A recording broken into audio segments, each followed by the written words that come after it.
Hello, everyone, and welcome to our third MSP University session of the day today. Today, we had a great conversation this morning talking about the role of data in personalization. This afternoon, we got to hear Kevin K.D. Dorsey talk about the future of sales. And this afternoon, we're going to be talking about the importance of a technical sales team. And this is a great follow-on if you attended Kevin's session. You heard him talk quite a bit about how the future of sales and the future sales professional can help us answer a lot of questions about how things get done. So really excited for this chat today. And MSP University is brought to you by the team at Spiff, and Spiff is the sponsor for this session. Spiff is great for a few reasons. They're doing some really interesting things in the commissions management space, really helping you go beyond spreadsheets and get a little bit smarter about that. Spiff is also one of the very few four-time sponsors of Modern Sales Pros. They've been with us almost since the beginning. And in addition to being a strategic sponsor of our summit this week, they're also a strategic partner of MSP. So we're doing a little bit of something with Spiff every month. You're going to get to meet Tanner and other folks from the team throughout. Please do check them out if you're still managing your commissions in spreadsheets, and they can certainly give you a hand there. But enough about that. I'm really excited to be jamming here today with Tanner Lacey, one of the OGs at Spiff, the director of go-to-market strategy, an all-around awesome guy. He's helped us grow the Salt Lake City community of Modern Sales Pros quite a bit. And I'm really excited to be jamming with him today. Tanner, why don't you introduce yourself for the audience here? Thanks, Rich. Everyone excited. Rich is making me sound probably a little better than I am. So hopefully I can live up to some of the expectations. But excited to be here. Been at Spiff, one of the co-founders for going on 4 years now. So in that time, I've done just about everything except write code. So I've been lucky enough to meet tons of people, learn tons of things. Right now, I'm mostly focusing on just our go-to-market strategy, how we're positioning, how we're going to market, and really excited. I personally have spent a lot of time doing technical sales and sales engineer type work, and then I helped build out the team here at Spiff. So really excited to jam with Rich here on technical sales and running a sales engineering org. Yeah, and why everyone needs it. And it's actually a great follow-on from what KD was saying earlier today. So just a few housekeeping notes before we jump into this. First and foremost, please do use the Q&A panel. This is going to help us guide our conversation here today.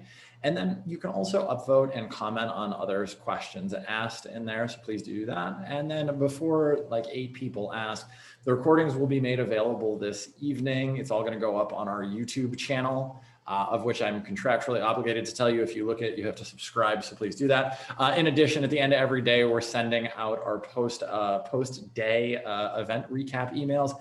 And finally, there will be an MSP University Get Your PhD in Pipe Gen landing page on the MSP website. Once everything is done, that's going to house all of the recordings and all of the key takeaways. I think I covered everything I had to cover, all the boring, gory stuff. Let's jump into it, Tanner. I'm really excited to have this conversation. Let's do it. Here's quick there. Awesome. So excited to dive in. And I want to talk through this agenda because I think it might seem like a lot, but there's actually a reason why I feel pretty strongly about going in this order and breaking down the importance of this team and why you were like 99% of organizations need some type of technical selling organization. So first things first, SEs, sales engineers, I'm lazy. So deal with, I'm sorry that you have to deal with some of my acronyms here. But we're going to start with first talking about managing SEs. And then we're going to talk about motivating. And I think it's important to recognize that a lot of times those go hand in hand. I wanted to separate those here for our conversation today. Then we're going to follow up with compensating SEs, and then just kind of bringing it home with why they're so important. Again, I will hit that throughout the time, but I want to make sure we wrap up with that. Again, big believer in this, and we'll kind of dive right in and start with managing sales engineers. So the hardest thing and the thing that we always want to start with, right? And Rich would love either some war stories here or some just additional insight, is the AE-SE relationship can be the best thing that ever happens to an organization or like a person or a deal, or it could be the detriment to a deal. It's the sales engineer, the AE can be the ultimate 1-2 punch, but it has to be set up correctly. I mean, Rich, like as far as your experience there, what's that dance been like for you as you set that up? I'm laughing because I'm thinking to myself, there's no one that the least popular person in a sales team is the brand new sales engineer. And the most popular person the most popular person is the sales engineer who knows how to close the biggest deals. And the most important part about this is to, from a managerial standpoint, is to make sure that you're setting your SEs up to get quick wins with the sales team. And by that, I mean, so in my past life, I am a sales engineer. I was a sales engineer, as Tanner alluded to, always in mobile and always in data. So when a new version of iOS would come out, the project for the new sales engineer, regardless of how senior they were, was to kind of report back to the sales team what they needed to know about the new version of iOS.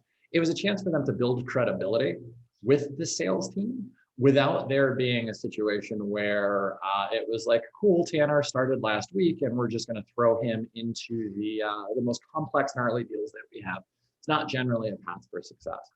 And with this as well, it's important to consider making sure that you're going to have certain AEs that are going to take to sales engineers and they're going to have their favorites and all of that. It's important to make sure that you've got a good understanding of which AEs can work with a more junior sales engineer. And I say junior in the sense of junior to the organization versus maybe there's some AEs that aren't going to be as collaborative.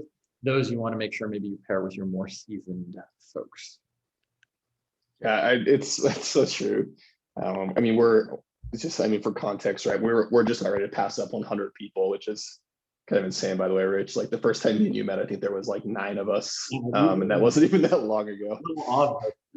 Yeah. So we're like with that, we're growing, and it's crazy how true that is. And like that relationship is just such a big deal. And it's like as you continue, like hopefully throughout this session here to understand like the importance. Like the baseline is understanding like how to build that good relationship, how to make sure there's good collaboration, good communication. The biggest key there that I've found is you've got to have an open line of communication in a few different directions. The AE needs to feel comfortable going to their manager or whoever you feel like is important there. The SC needs to have their support. Most importantly, though, the AE and the SC need to know that their first line of defense is to talk to each other. Obviously respectfully, hopefully. If that's not the case and that can't be managed, then you might need to find a different way. But building that relationship and making sure that you have something healthy set up in place there is going to be so key to you getting this a technical sales team up and running inside your organization. And this will continue to add more and more to the value as we kind of circle it all up. The next one here, which has been interesting for me, is it's really hard. So like a sales engineer is like the ultimate Swiss Army knife of an organization. Like they're not really sales, but they're in sales. They're not really product, but they're in product. They're not really engineering, but they're engineering. Or CS, like they just sit in so many spots. And that's going to kind of feed into like these last couple points on managing is like the first thing is that you have to develop a yes attitude. I don't know how many people on this call interface like with engineering or product pretty regularly, and maybe even CS to an extent. But we actually like encourage product and engineering to say no. Like when someone says, hey, I need this feature, generally like if your CTO or your head of product is saying yes to every feature request, then you're going to have the most technical debt, or like you're going to have such a hodgepodge product, right? Like we train them to say no, and a lot of like sales engineers are coming from a somewhat of that type of background, whether it's engineering, some sort of product. Like they don't necessarily always just come up from like a really technical salesperson, and so you have to like really teach them to walk this line of saying an educated yes. Right. So not just making like some assumption out there that oh yes, like salespeople are very good at saying yes. The next step needs to be a sales engineer saying, yeah, this is how it would have to be done. This is how we would have to do it. This is what this process looks like. Or yeah, I need to follow up with you on that. Right. Like Rich, thoughts or any feedback on that one? The joke that we used to say is if you've ever done improv, it's like yes and. If a sales engineer answers yes, and then followed by and, they can get away with anything. Hey, Rich, can you meet with us at 6 o'clock tomorrow? Yes, and I'd be happy to meet with you at 4:30 in the afternoon. You would be surprised how much weight a sales engineer has. I would actually, this point I think is very interesting from a sales engineering perspective. What's important here and what Tanner is getting at is the orientation towards the deal. That's a very challenging thing. And I know we'll talk about this a little bit more with sales engineers. It is very important for SEs to constantly maintain a deal orientation. The reason why you want them to have a yes attitude is because that's going to help you advance the deals. It's not yes to everything, it's yes just enough to remove the objection to move the deal forward. And that's an important distinction because again, if your sales engineer just says yes to everything, you've got a problem immediately in customer success and in deployment. But if you have a sales engineer who's maintaining a deal orientation and like what Tanner was saying, like, oh yeah, we can do that. Here's kind of how it's going to work, right? It's going to go from this to this to this, and maybe it's a little bit of a workaround. That's going to be the orientation that the SE has because that's what the deal needs to have to get it over the finish line.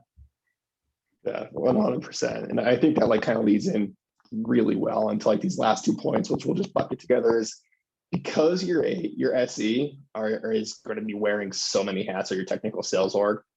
They're doing so many things. They're sitting in the middle. You, as like a manager or someone who's setting up one of these teams, you've got to be very careful about focus and burnout. Burnout is really a really big issue on our team, and I'm going to throw a feeler out there, like I guess I'm an assumption that like it's most SE teams struggle with burnout because you just do so much. And like just being frank, right? Like an SC might put in more hours on a deal than an AE, and they will get paid like marginally less than the AE will on that. And there's a reason, we'll talk about that in the compensating, but like those things can add up. Like it takes someone, like we need to manage to that, like thinking about the future, and you need to help them focus. And this is like, they're going to come by this honestly, that like these, like your SE, a good SE could come from anywhere. It could come from engineering, could come from, we grab a lot of ours internally from our implementation team. Like they come from a lot of different backgrounds. And so like, there's going to be tendencies to learn and to grow, which is what you want, but you have to help them like channel that and really focus in. Otherwise you're going to burn out. You're going to have less than quality work that's getting passed over. We personally at Spiff do like a good chunk of proof of concepts for people. And we have to just make sure that we're like really helping with time management, focusing, because it's so easy to get pulled in so many directions, especially as our company's growing as fast as this. Yeah, the last point I would say on this, Tanner, is just when you think about, capacity management for AEs, there's a lot of different ways to do it. If you're at the point where you're maturing your sales motion and needing sales engineers, have a good sense of how much time you're expecting them to spend on different things. If a POC is going to take 20 hours over 3 weeks, there's only so many hours in the day. You can't do 15 POCs at once. That's going to be a burnt out sales engineer. And their ability to do work and their desire to do work will most likely outpace the hours in the day that they have, which is kind of what Tanner is alluding to here. And as we'll get to in motivation and compensation, like good sales engineers are worth their weight in like gold or some material more valuable than gold. And good sales engineers are also never going to have to search for a job. Even me, I haven't been a sales engineer for 4.5 years and I still get hit up all the time. It's just the nature of the role. It's really hard to find. So this point is important because if you burn your SEs out, they're going to go somewhere else, which then puts you in a big hole. Yeah, and I think like one thing that we've found that's worked really well for us, if you're looking, like if you currently have this team and this is an issue that you're running into, something that to try is that we actually have time on their calendar that is blocked, that they actually can get in trouble if they don't use it, like if they're scheduling meetings over that.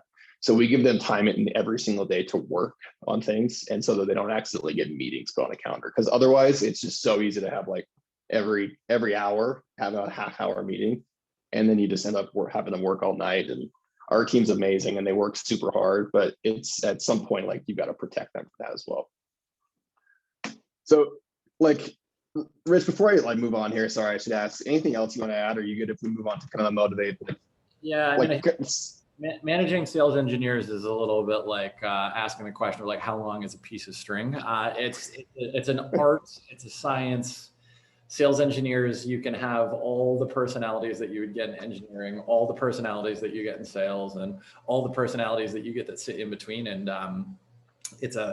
I think as recruiters say, it's like a purple squirrel or a unicorn hire in a lot of instances. So just recognize the idiosyncrasies that you're working with and be cognizant of the fact that it may be different team member to team member, much more so than like sales, where you've got kind of those 4 archetypes from the challenger sale. That would Totally. be the last piece. Yeah, it's like there's not one shape or size. There's not a school that like teaches people necessarily how to be good sales engineers. Like I totally agree. And you know, we'll talk about this, but it might seem like an investment, and it is an investment, I guess. But it's a if we do it the right way, it's a very worthwhile investment with a high ROI. Sorry, I can't talk. I was in Mexico last week, and so I'm still if I say something doesn't make sense, it's because I'm still just getting back into work mode here. You're at the summit. So, you're at the summit. Just making sure you know where you are. Yeah, I'm here. I promise. Anyway, so motivating sales engineers. So like, I think a lot of the time motivating and managing go hand in hand, and I think that's true. But I thought it was important to break this out as we talked about this kind of in this context. Sales engineers, just like they're very unique on how you manage, they're very unique on how you motivate, right? Like there's a reason why they're hard to find. They can oftentimes be hard to retain as well, kind of depending on how you work. But like these are the keys here, and we'll walk through them. I probably should have put some make this so it's not all at once so we could actually talk about it. But here's the main 5, like as I kind of boiled it down, 5 different points of ways that you can actually really motivate your team. And then from there, we'll kind of transition into how we compensate them on top of that, right? But first thing, and this kind of a little bit like adds just complexity to like the keeping them focused, is like you've got to find ways to help them continue to learn. So we invest pretty heavily in enabling our SCs to learn because they'll get bored. If you're doing that, there's a reason why they're an SC. It's because they don't like doing the same thing over and over and over again. They like that context switching that we're going to talk about here in a sec. But like we invest in Udemy personally for our SCs to go in and learn new skills. Obviously, we try our best to keep that as like focused on what they're trying to do as possible. We include them on more meetings, like with product engineering. I mean, we're still pretty small, and so we kind of have that luxury. We're still at about 100 people, but we just really go out of our way to make sure that they're still learning. We've even done like last year, we even did a few like books that we read together, because it's just like that's what like they care about learning and growing there. And like with that too, just kind of in that same vein, like teaching them how to context switch smartly. I don't know if that's actually a word or like a way that I can say that sentence. But you want to learn how to like change the way that you're looking at things, how you're learning what you're doing in a way that's effective. And Rich, it's like, I'm sure you've just got so many stories on this of like managing this context switching and like helping them stay motivated through that. I think it's probably a different problem now that we're working from home in a lot of contexts, but I actually want to hit on the first point first. The challenging part about sales engineers, because there's no one archetype, you don't go to like sales engineer university and then graduate with your master's in sales engineering. It's important to think about why they're in sales engineering. Sales engineering can be a pit stop a lot of different places in your career. Sales engineering can be a very fruitful career for you. I've managed sales engineers that have been very upfront about they want to be, principal solution architects, like really complex technical sales. They love all aspects of it. I've managed sales engineers who want to become product managers. I've managed sales engineers who want to go into, of all places, support. I've managed sales engineers that want to be sales engineering leaders, ops leaders, and kind of everything under the sun. Because it is a purple unicorn squirrel kind of role, it's really important to have a good understanding of why the people that you're managing are in the role of sales engineer. There's a lot of things that you can do if you have a sales engineering skill set. Why did they join this sales engineering work? And then manage appropriately. And that gets to the second point that Tanner is talking about. Like, sales is a lot of context switches, right? You're moving from task to task, meeting to meeting, and all of that. And like the cost of a context switch to a sales, the cost of a context switch to a North American knowledge worker is about 10 minutes in general. So it's like kind of anybody that's doing the work, like what most of us do. The cost of a context switch to a software developer in North America is 3 hours. So what that means, this is research from Microsoft Research. and this may be outdated, but when I was in MSR, we spent a lot of time on this. The cost of a context switch for an engineer is like a half a day. So if you interrupt an engineer, you're costing them potentially a half a day of productivity. So sales engineer, it's not the same, right? It's not 15 minutes, it's not half a day or almost half a day, but it's somewhere in between. If I'm coding for your POC and you kind of like bug me, like I've got to unload all of the mental models that I'm holding in the front of my brain and answer your question. That was a bigger problem when we had in-personness, right? You have sales engineers sitting in the same, in the same pod as your sellers. Oh, hey, Rich, can you answer this question? And it's like, do you see the noise canceling headphones on? Do you see the coding up on the screen? Like, I can't answer your silly question right now. Go help yourself. That goes back to what we said before on the previous slide, where you're talking about the sales engineering AE alignment. You need really strong rules of the road. There are rules of engagement, as some folks call them. If you're just interrupting sales engineers constantly, they're not gonna get shit done, in all honesty. And that will then burn them out even more quickly. So just two key takeaways on this point. Back to what Tanner was saying, like continuous learning is important. It's got to serve where they're headed from a career perspective. I don't think that's a particularly hot take, but recognize that sales engineers have multiple different career paths. I went from sales engineering leadership to sales leadership. I was the head of SE and I became the head of sales. It's a path. I don't know if that's normal, but like I did it. Product management, product marketing, technical writing, support, evangelism, customer success. Like sales engineer could go into any of those. Make sure their continuous learning aligns with skills that are going to make them a better SE and make them better at the job that they want to get into. And then on the context switching, just like the reason why sales engineers get mad at sellers is because sellers interrupt them with stupid questions that the sellers could have answered on their own. I've got scar tissue on this, is it obvious? Sellers can self-serve and answer on their own, but that cost of that context switch is much bigger, right? It's not 3 hours like it is for an engineer. It's not 15 minutes like it is for a normal knowledge worker. It's somewhere in between. So just be cognizant of that. Totally. So I didn't mean to turn this into a therapy session. I apologize to every AE that I've ever yelled at, but it's a thing. It's all good, man. We're here for you. This is like we're in this together. So no, it's like I feel like having kind of played an SE role too. Like the reason why I stuck this in the motivating SE role or SE slide here, I guess, is like it's motivating to finish a product or like a project, right? Like when you're building a POC and you get it done, like SEs like that. That's what they do. They enjoy it. But I feel like that can be very motivating or demotivating depending on how you're like coaching and managing around that context switching. And like also with that work-life balance. This is something that we're always trying to tackle over at Spiff. It's like we're growing like crazy. We can't even keep up. We can't even hire fast enough. So we've really had to get smart about how we drive a good work-life balance with our SEs, because they're also going to be some of the first ones to raise their hands to work 80-hour weeks, right? Like, and that's just not sustainable. Like, and I think Rich and I probably both can talk from experience. Like that gets old after a while. And so putting good guardrails in place to have a good work-life balance. Again, I talked about how we currently at Spiff actually give about 6 to 8 hours a week of time that like they can't book over unless they like ask for permission, because we want them to be able to get their job done during the day.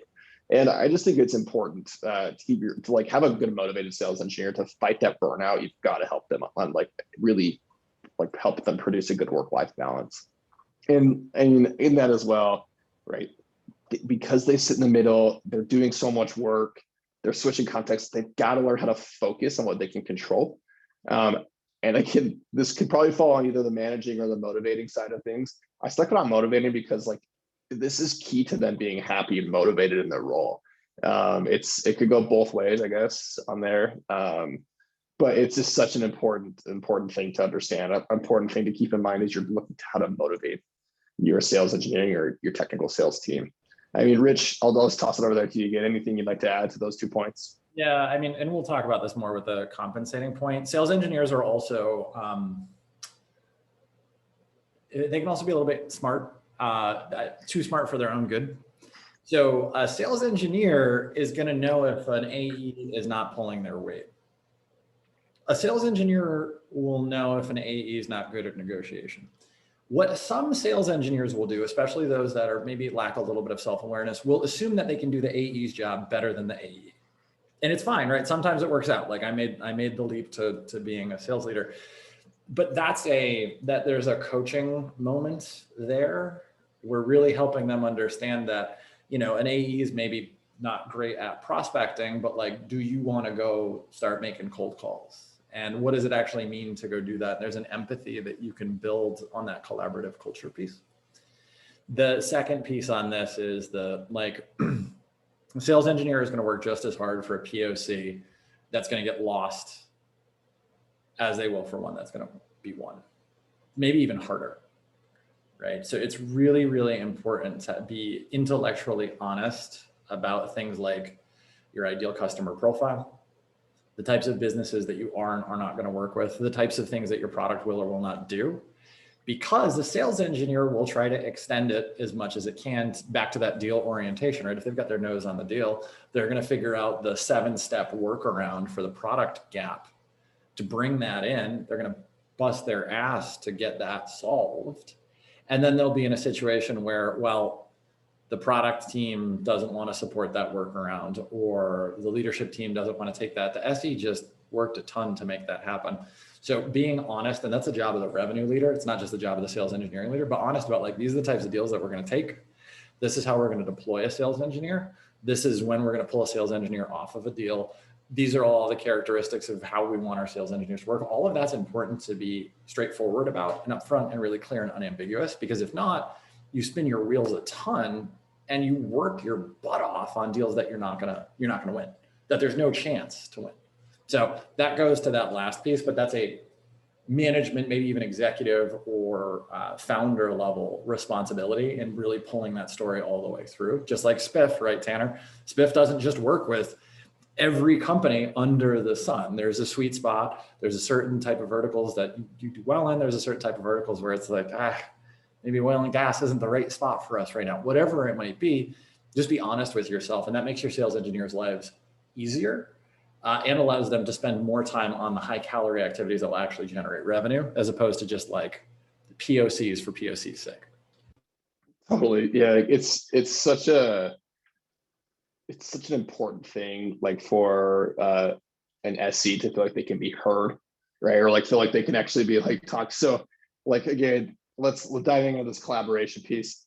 SEs like just get a huge kick out of ownership, right? They just get a huge kick about like having a say in something and I feel like they're being heard. And that's just so motivating for them to feel like they actually have control over this process. They feel like they know who they can go talk to. And especially like you said, like the examples that Rich is giving around are great examples of ways to really frustrate and demotivate your SE team by like having them work 40 hours on a project that goes absolutely nowhere for a prospect who doesn't even show up, right? And most of the time, I think that is a founder or exec level issue, because we're probably not setting up the right personas, right, for our SEs or for our AEs or BDRs to target. So so many things here. Like again, the motivating, managing, really similar. Difference here is that managing, I think, is the base level, right? Like managing is that you got to do those things just to have an SE team. These next steps here is how you take that team to the next level, right? Like you can have an SE org that works fine by just making sure that you're let me go back a slide here, that you're like, you've got a decent relationship going, you're making sure you're coaching them how to say yes, you're trying to avoid burnout, and you're just helping keep focused. Taking it to the next level is like, hey, let's talk about work-life balance. Let's talk about like learning on the job. Let's give you something to own. Let's make sure that you know who you can talk to, that we open up those lines of communication for. Like that's how you take your C or B level team to a B or A level SE team, in my opinion there. And I think the other part on this too, and this is probably like a separate, more in-depth conversation, like you need to create an avenue for SEs to forecast deals. I did this as a sales engineering leader. It's something where your SEs won't maybe understand what's going to happen full stack in the process, but they'll know if there's going to be a technical problem, or if they're we sold to engineers. Sales engineering at my last companies, we always worked with engineers, mobile developers. Some of those folks are real pains in the butt. And you want to get customer success and solution consulting, your deployment team, aware of that beforehand. Like, hey, look, we're working on this deal. This particular person has this idiosyncrasy. That may impact our ability to close the deal. And you need to create an opportunity for sales engineering to do that. And at various points in time, the sales engineering forecast in terms of when deals would close, what objections would be raised and otherwise, was as accurate as, if not more accurate than, and more trustworthy than what the sellers would say. Because sales engineers know where the rubber hits the road. They know where all the warts are. They know where the bodies are buried in the product. And like, if someone's going to find all of those, they're going to know. Whereas the seller may have happy ears and go, well, Tanner said there's a chance, so I'm gonna put it in commit for the quarter. And the SE's like, no way. Yeah, that's my nugget that I'm taking from this. That's a good idea, Rich. Thanks for.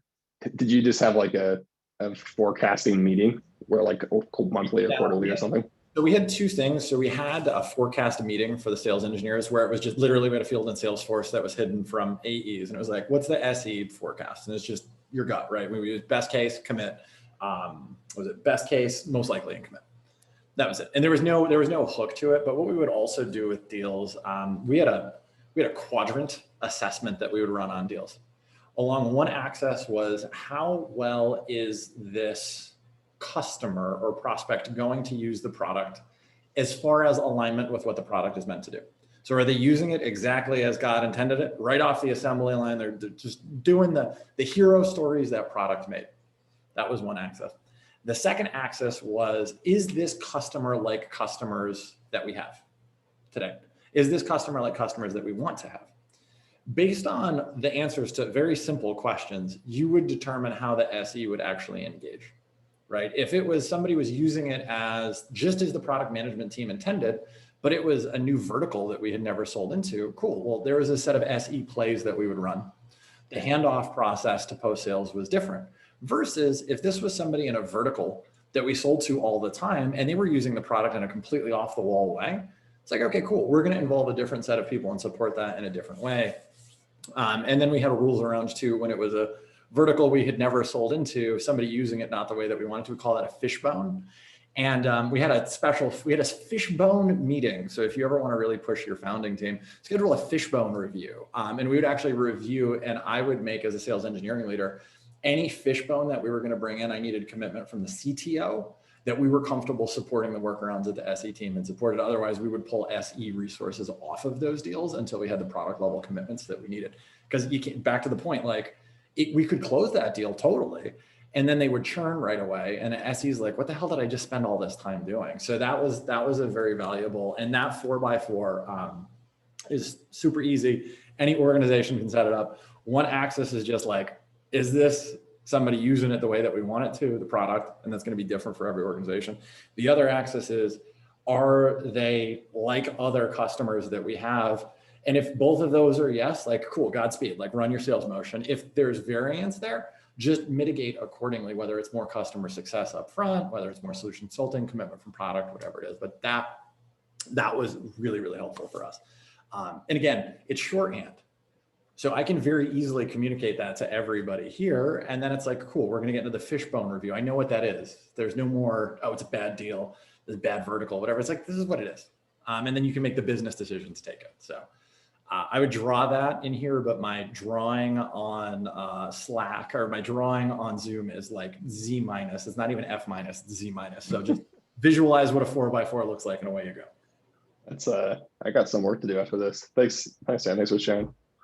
Let's move on to compensating sales engineers. I think this will kind of like lead again. We'll lead in. We're also just trying to stay on track here.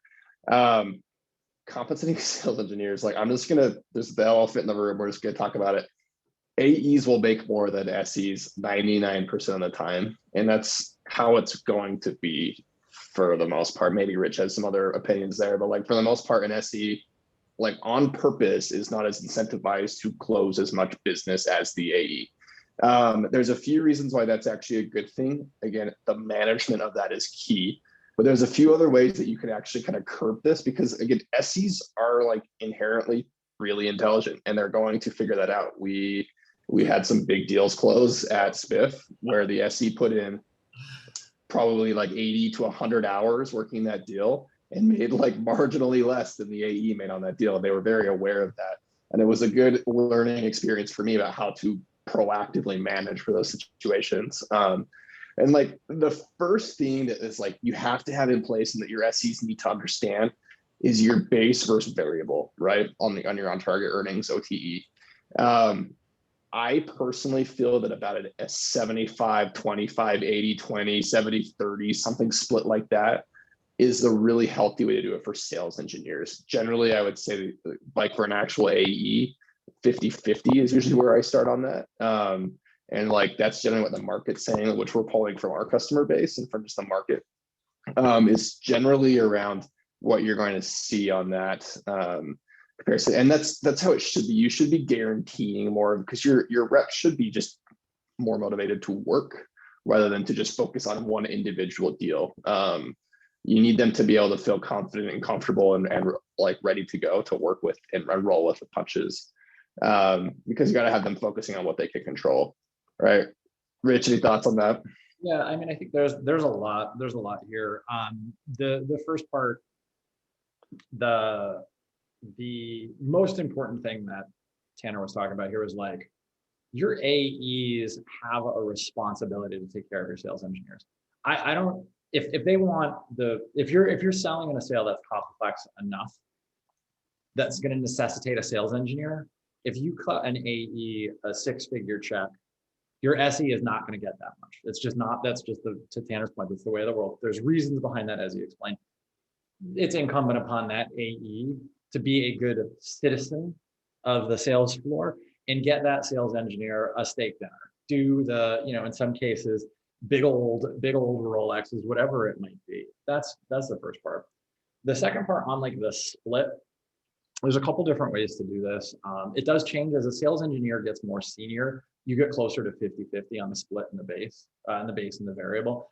But you want your sales engineers thinking about the health of the customers that are coming on board, not just any one customer. So this split allows you to take a look at it and say your sales engineers take more of a deal orientation, like a sales manager, and not like an individual deal orientation. So they're looking at the health of the business, as it were. The other part about this too, we would always run our sales engineers on a bonus structure as opposed to a variable per deal basis. For context, our average sale price is around 250 grand.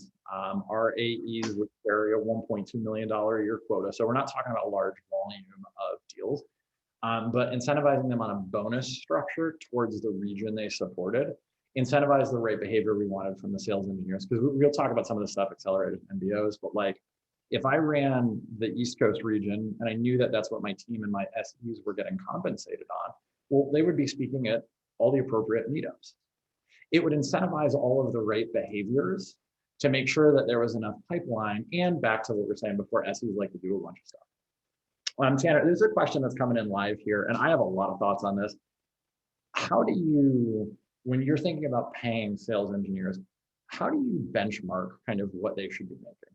It's not, there's just not as many of them out there. I was wondering if I have a strategy that I use. I don't want to say it's foolproof, but 70% of the time it works every time. I'm curious to know how you're thinking about this, because again, I've been out of the SE game for about 5 years. Yeah, so we kind of cheated, to be really honest, at Spiff. You have our compensation information from other companies?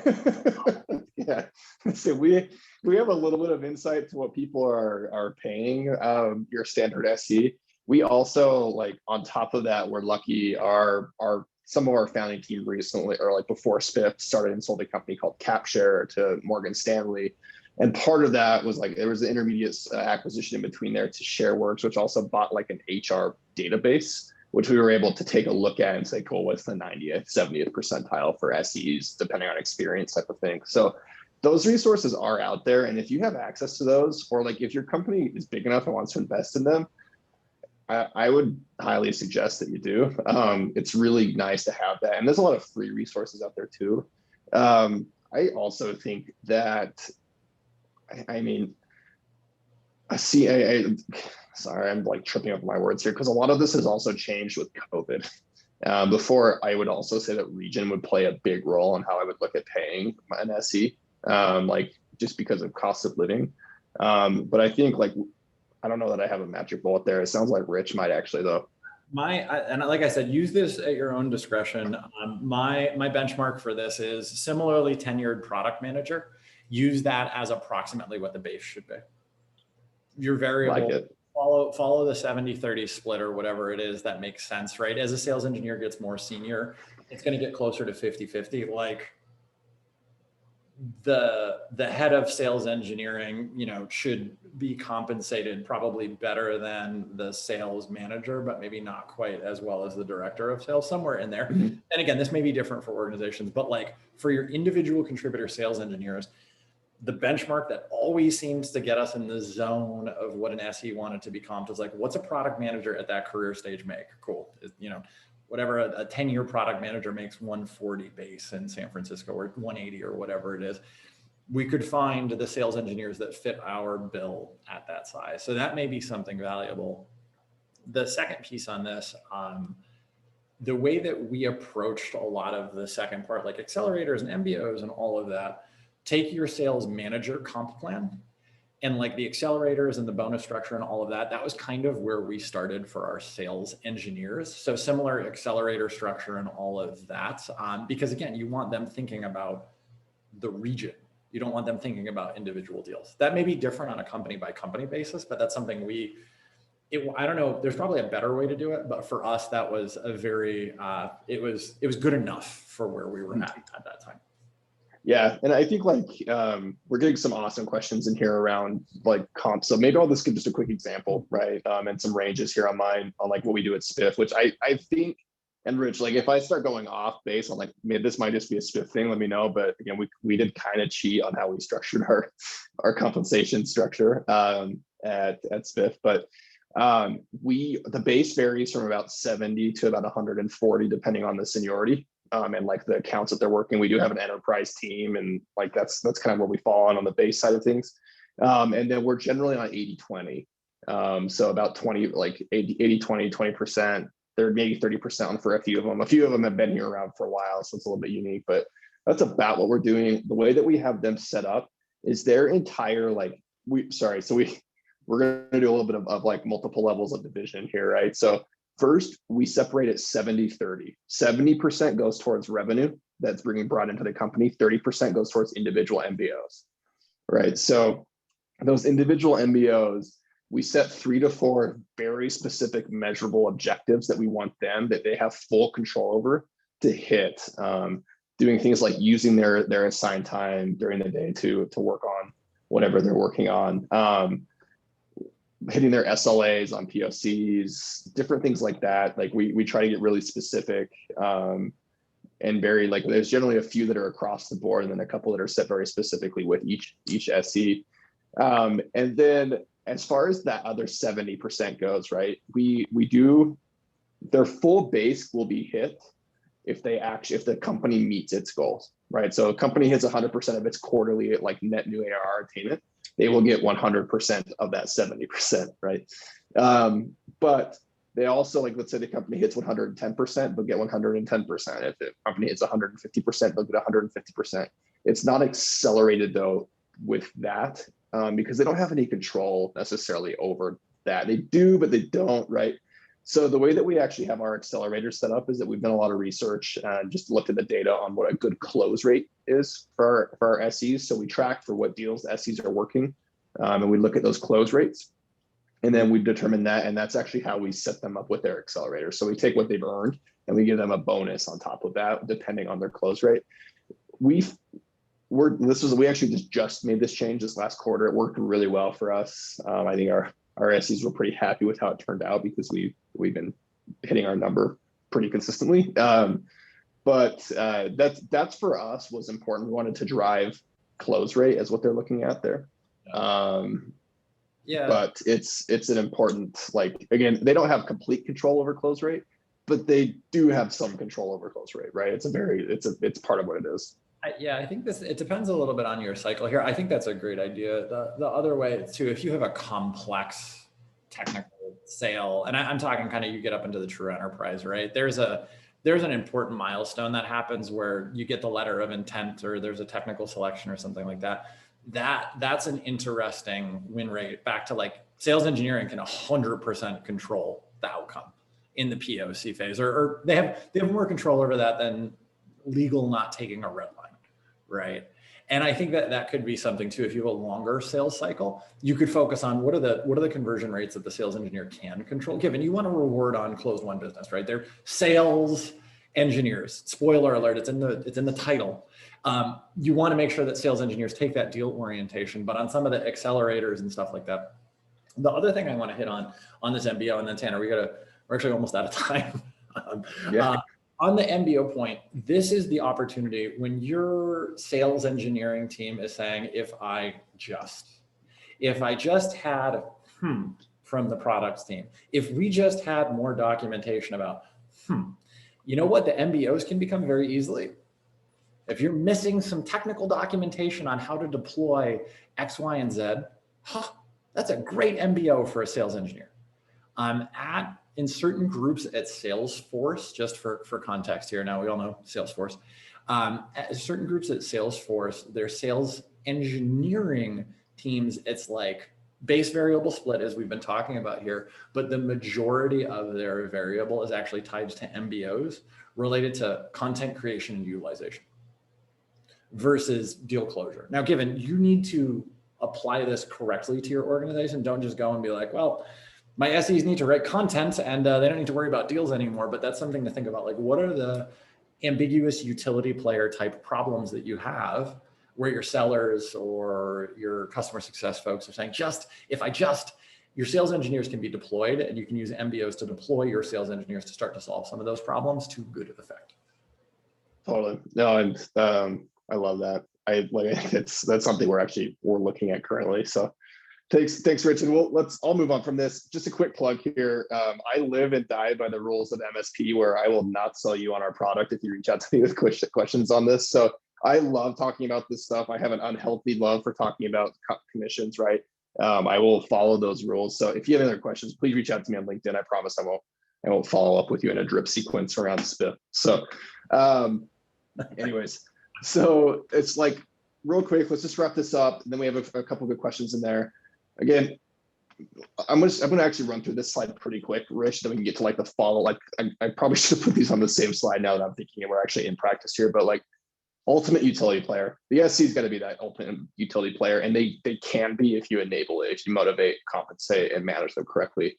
I love, like, forgive me for my sports analogies, it's the quarterback, running back, like the way that you think about an AE SC is, to me, like the way that it works if it works well. The QB is going to get credit for the win or the loss, but the running back oftentimes scores all the points, right? Or the running back, like QB is the one who's making the calls. The AE should be the one who's actually running the cycle, making sure that we're asking the right questions. But the SE is there to block. The SE is there to make sure that we're answering questions, we're handling objections, and they're completely backing that person up.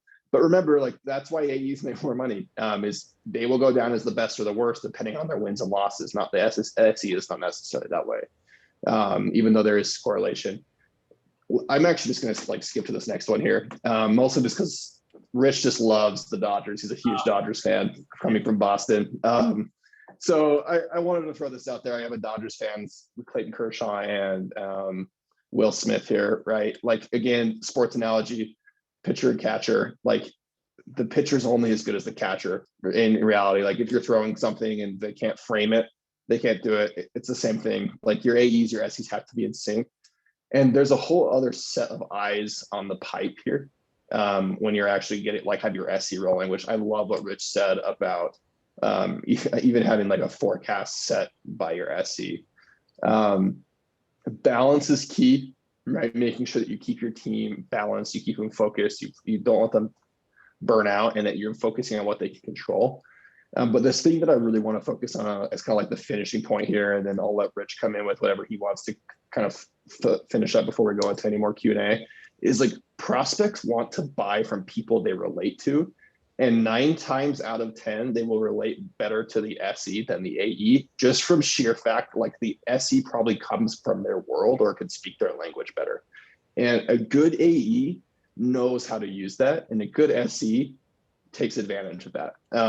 People, like, first off, people buy from people, but they definitely buy from people they relate to. And for us, that's been huge. I've been lucky enough to like, as we've been selling Spiff, right? I had a pass as a financial analyst because I thought I wanted to be a consultant when I grew up. So when I was prepping for that, I learned a lot about spreadsheets and financial models and things. And like, I couldn't believe how much that like actually, like the stuff that like now I look at it and it's like, man, that was rough. That really has made a huge difference. It made a huge difference for me in my SE career, however long or short that really was. But anyways, just want to nail that on the head. Like, if there's anything that you take from this, I hope that it's like the reason why it's so important to have this team is because your prospects can relate, and they can speak to them and they can understand what they need, and deliver on that. So I'm a big believer in that. Rich, I'll let you take it home from there.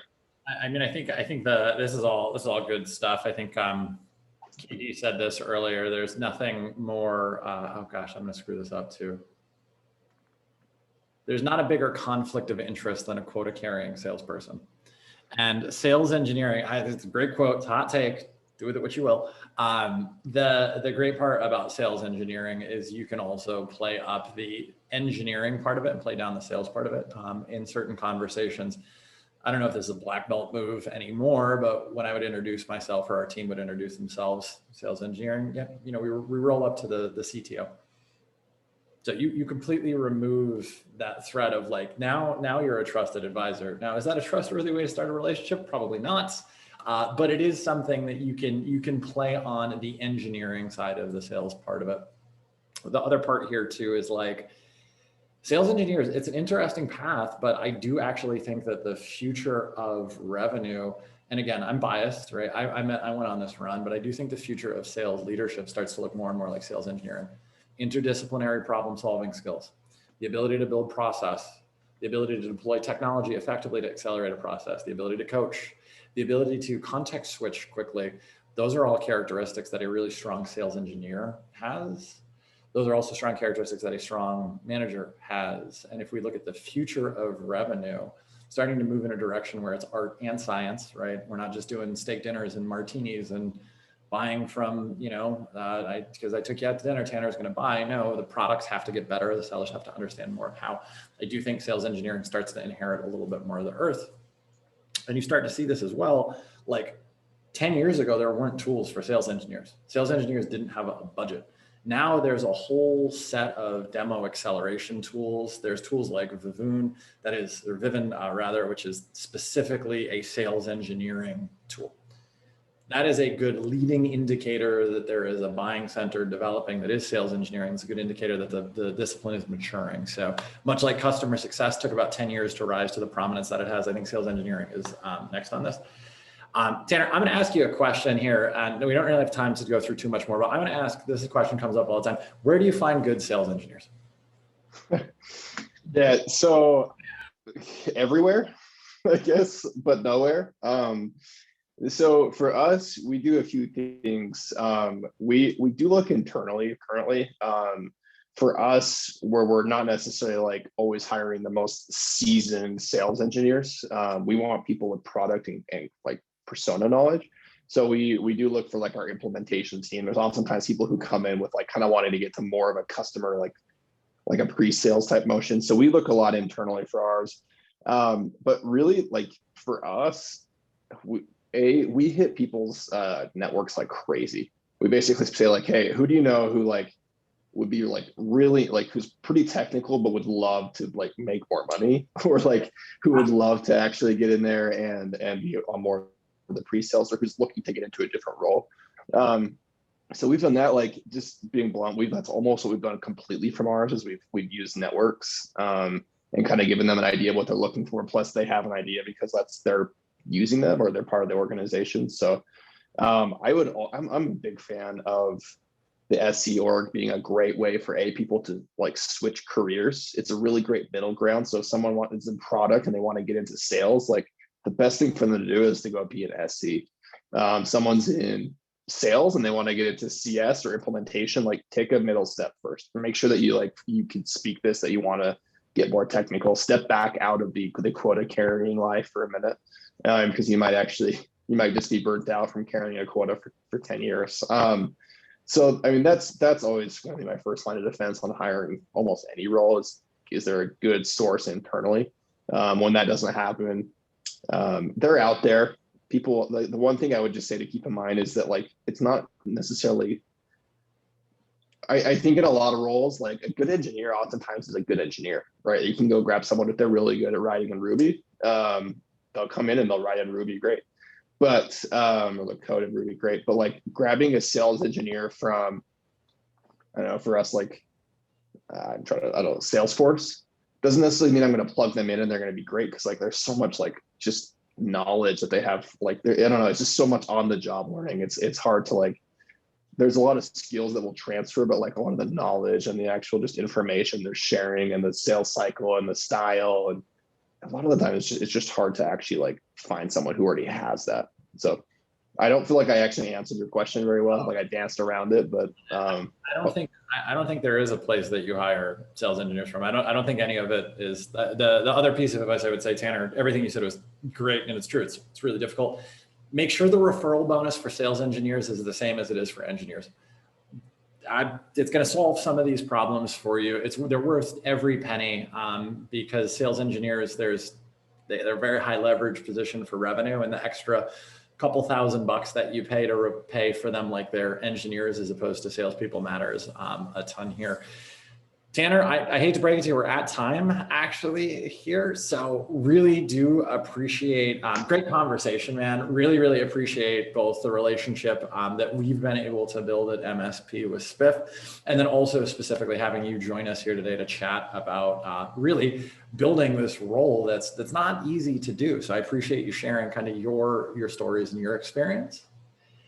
And for all of the folks that are interested, this wraps up our session here today. Thanks again to Spiff as a strategic sponsor of our summit and a strategic partner of MSP. We couldn't do what we do without you.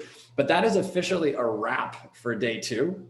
If you're ready for more awesome MSP Summit goodness, we're kicking off tomorrow morning at 9 a.m. with pretty much the exact opposite of running a team of sales engineers. We're going to talk about a panel discussion on leading the Generation Z remote SDR. Couldn't be more oil and water than a typical sales engineer. Should be a really great panel discussion, and we hope you'll join us for that. Tanner, on behalf of all of the folks in MSP, everyone who attended here live, the team behind the scenes, and the 20,000 plus and growing members of the community, I really appreciate your time here today. I hope you have a wonderful rest of your day and stay safe. Hey, thanks, Rich. Appreciate the time. Awesome. Take it easy, brother. We'll talk soon. Okay, we'll see you.